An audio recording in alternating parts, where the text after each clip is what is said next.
আজ আমরা এসেছি সিলারিগাঁও। কিভাবে এলাম সেটা তো আগের ভিডিও থেকে জানতেই পেরে গেছো। যদি না দেখে থাকো এখনই আমার এই দেবারতী ডায়েরিজ চ্যানেলে গিয়ে দেখে নিতে পারো। তো এখন আমি যেখানে যাচ্ছি সেটা ছিল আমাদের খাওয়ার জায়গা। সবার তো প্রচণ্ড খিদে পেয়েছিল, একে সারা রাতের ওই জার্নি, তারপরে আসার সময় আবার ওই অবস্থা।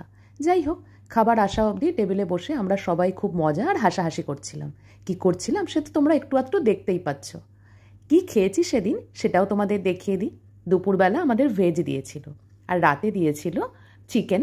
যে ভাত খাবে ভাত, আর যে রুটি খাবে তার সাথে রুটি। খাওয়া দাওয়া করে বেরিয়ে এই অত্যন্ত স্বাভাবিক কিন্তু সুন্দর দৃশ্যটা দেখে আটকে গেলাম। পেছনে দেখো, পাহাড়ের গাছগুলো আস্তে আস্তে মেঘের গায়ে মিলিয়ে যাচ্ছে।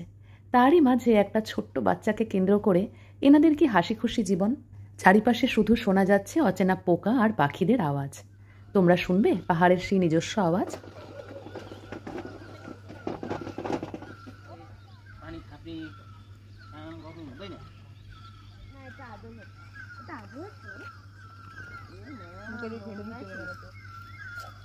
খাওয়া দাওয়ার পর যখন আস্তে আস্তে অন্ধকার নেমে আসছে পাহাড়ের বুকে, তখন আমরা বেরিয়েছিলাম একটু হাঁটতে।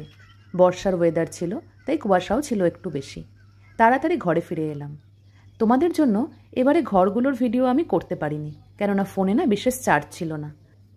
সন্ধেবেলা আমাদের দিয়েছিল চা আর সাথে পকোড়া। যদিও ফাঁকা প্লেটের ছবি তোমাদের দেখাতে পারলাম, কেননা প্লেট আসার সাথে সাথেই সবাই খুব তাড়াতাড়ি পকোড়া তুলে মুখে পুরে দিয়েছিলাম। এরপর পরের দিন সকালবেলা ব্রেকফাস্ট করে আমরা বেরিয়ে পড়লাম নেক্সট ডেস্টিনেশনের উদ্দেশ্যে। কিভাবে গেলাম সেটা আর আলাদা করে দেখাচ্ছি না, কাল যেভাবে এসেছি সেভাবেই গেলাম।